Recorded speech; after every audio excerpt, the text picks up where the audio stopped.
just a church kid, still trying to figure out what his worth is. My days are worthless when I live with no purpose. And shit, that's when I met Drake. We were broke. What you guys say? Be a pro one day. You gonna be a pro? Hell yeah, bro. What's the name? What's the name? We gotta remember it. Young Glizzy. Young Glizzy. To connect the hands and break the chains, take the charge and make the change. We took those L's and hand smacks the face. But nigga, I ain't packing apes and Dre ain't going back to base. What's good?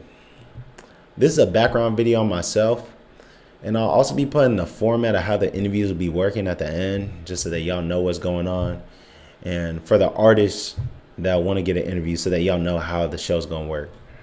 I'm Iman Knight, 21 years old. I love music. I love rap and hip hop primarily. It's like the world to me. Music's always been a part of my life. I played baritone. I played all of brass in middle school, and then I picked up bass guitar in high school. I have a vinyl collection. I just love music so much. It's like meditation. Like, it doesn't matter how bad my day is or what's going on, I can always lean towards music, and I have a great appreciation for anyone who makes music as well as the music itself. I love basketball. I love the New York Knicks. I love Carmelo Anthony. Okay, RJ Barrett next up. You already know what the fuck going on. Best team in New York. Greatest team of all time. Greatest organization in basketball. We're number 4 in the East right now. Just beat the Clippers. So, love the Knicks. Love basketball. I love to play basketball too. Anyone that wants to play a game, we can play. Just love basketball. I love cameras. I didn't really pick up camera work until my junior year of high school. I bought a Polaroid for this girl I was talking to, but then before I could even gift her with it, we split off. So I kept the camera. It started off as just something to pass the time, or at least burn through the film, because that shit kind of expensive. I'm not even gonna lie, that shit's like $1 a piece. So I was just taking pictures with it, but I fell in love with it, and by the end of my senior year, I had 200 Polaroids.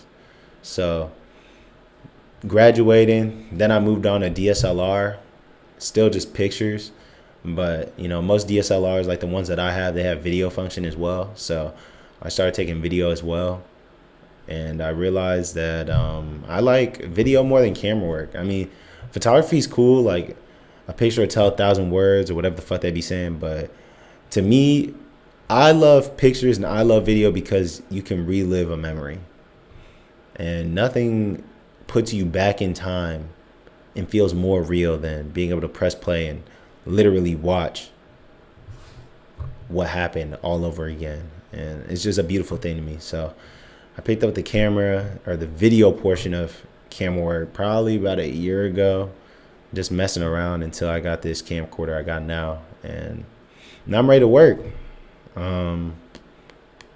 The dream job for me would be documentary work.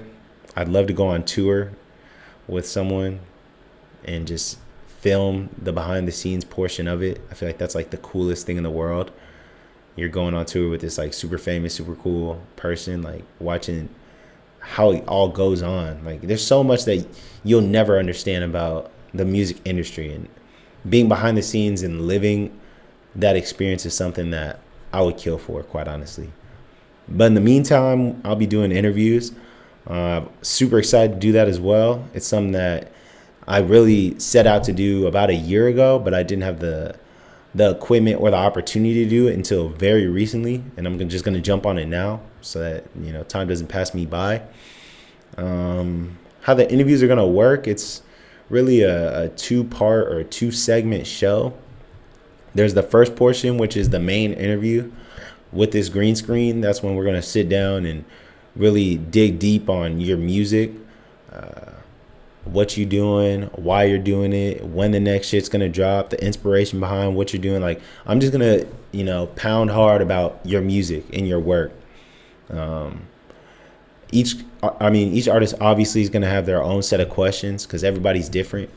And as I continue, I'll start asking people who watch the show what kind of questions they have for you as well, or your fans. You can even post on your own Instagram what kind of questions you want answered, and I'll get them answered for you. or not get them answered. I'll ask them to you so that you can answer them.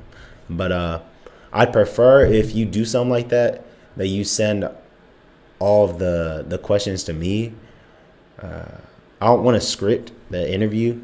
I feel like that kind of takes away from it. If you've been thinking about the answer to the question for the last 2 weeks, it's kind of whack in my eyes. But yeah, I'm really going to talk about that interview shit, or we're just going to be interviewing long and hard for, I don't know how long. It just depends on how long you're trying to get them questions asked. And then the second portion of the show is shoot the shit. It's something I thought of when I first decided that this was going to happen. And I added it just because I feel like even in the interview world, or like that section of media, it's not as relatable as it could be. Because, I mean, how much can I really relate to some dude who's getting interviewed for his music? Like, he's obviously doing shit that I'm not on. And it really doesn't give you that fucking person-to-person feel. So, shoot the shit is when we do something that you want to do. If you like to skateboard, we can go to the park and we can I'll watch you do some kick flips. You know, if you don't play me one-on-one in the game of basketball, I'll whoop your ass. If you want to, do a freestyle or chop up a beat in front of us, fucking anything's welcome, bro. We can go to the store, eat at your favorite place. We can go to the fucking library and check out books. I really don't care. Just a hobby of yours that you're willing to share with the world. And we can go do that shit, I'll probably ask some stupid ass questions while we're doing it, but that's just an opportunity for you to really show the fans what kind of person you are behind, the music part of it. Cause there's some super fans out there, stans or whatever. So that gives everyone an opportunity to know you for you. And I think that's pretty cool. And it's pretty important to me. So that's why I added it. Yeah, that's how the interview portion is going to work. And I really don't have anything else to talk about. So I hope y'all all having a beautiful day. Stay blessed, stay beautiful, and I'll see y'all soon. Looking down low in the wishing well, wish a nigga would, so I wish him well, lock a nigga up like a prison cell, 10 toes down, not a kiss and tell, nope. Looking down low in the wishing well, wish a nigga would, so I wish him well, lock a nigga up like a prison cell, 10 toes down, not a kiss and tell, nope. Fuck your new pack, better hit the sack, how your bar cheesy, but somehow you still forgot the Mac, I'm the Big Mac, behold the ketchup, lost in the sauce, make you think it's special. I was kicking shit like a kid in the womb, applying that pressure to bitches in bloom.